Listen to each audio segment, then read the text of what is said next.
লেবাননের রাজধানী বৈরুতের দক্ষিণাঞ্চলে আবাসিক এলাকায় শুক্রবার দুটি ভবনে হামলা চালিয়েছে ইসরায়েলি বাহিনী। ওই হামলায় হিজবুল্লাহর শীর্ষ কমান্ডার ইব্রাহিম আকিল নিহত হয়েছেন বলে দাবি করেছে ইসরায়েল। পরে হিজবুল্লাহর পক্ষ থেকেও ইব্রাহিম আকিলের নিহত হওয়ার বিষয় নিশ্চিত করা হয়।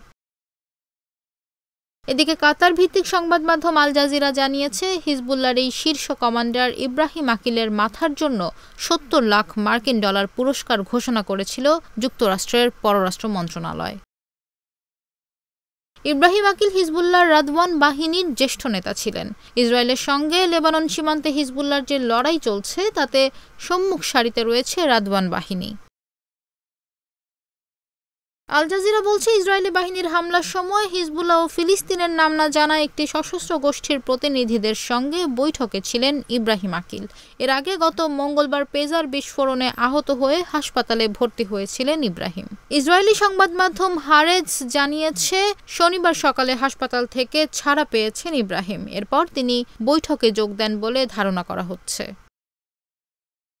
এদিকে মার্কিন কর্মকর্তারা বলছেন, ইব্রাহিম পরিচিত ছিলেন তাহসিন নামে। তিনি হিজবুল্লাহর শীর্ষ সামরিক দলে ছিলেন। ১৯৮৩ সালে বৈরুতে মার্কিন দূতাবাসে বোমা হামলায় ইব্রাহিম জড়িত ছিলেন বলে দাবি করছেন মার্কিন কর্মকর্তারা। এছাড়া যুক্তরাষ্ট্রের নৌবাহিনীর একটি ব্যারাকেও ইব্রাহিম জড়িত ছিলেন বলে দাবি মার্কিন কর্মকর্তাদের। বৈরুতে মার্কিন দূতাবাসে হামলায় ৬৩ জন নিহত হয়েছিলেন, আর নৌবাহিনীর ব্যারাকে হামলায় ২৪১ মার্কিন সেনা নিহত হয়েছিলেন।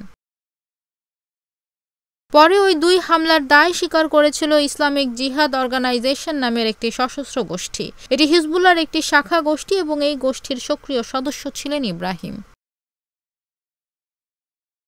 আল জাজিরার প্রতিবেদনে বলা হয়েছে, ইব্রাহিম আকিল ১৯৮০-র দশকে হিজবুল্লায় যোগ দিয়েছিলেন বলে জানা যায়। আর ইসরায়েলি সামরিক বাহিনী বলছে, লেবাননের বাইরে অভিযান পরিচালনার দায়িত্ব পালন করতেন ইব্রাহিম। হিজবুল্লাহর অন্য জ্যেষ্ঠ সামরিক নেতাদের মতো ইব্রাহিমও তেমন একটা জনসম্মুখে আসতেন না, বিবৃতিও দিতেন না। গত মঙ্গল ও বুধবার লেবানন জুড়ে কয়েক হাজার তারহীন যোগাযোগ যন্ত্র, পেজার ও ওয়াকি-টকিতে একযোগে বিস্ফোরণ ঘটায় ইসরায়েলি বাহিনী। এতে ৩৭ জন নিহত ও ৩,০০০ মানুষ আহত হন।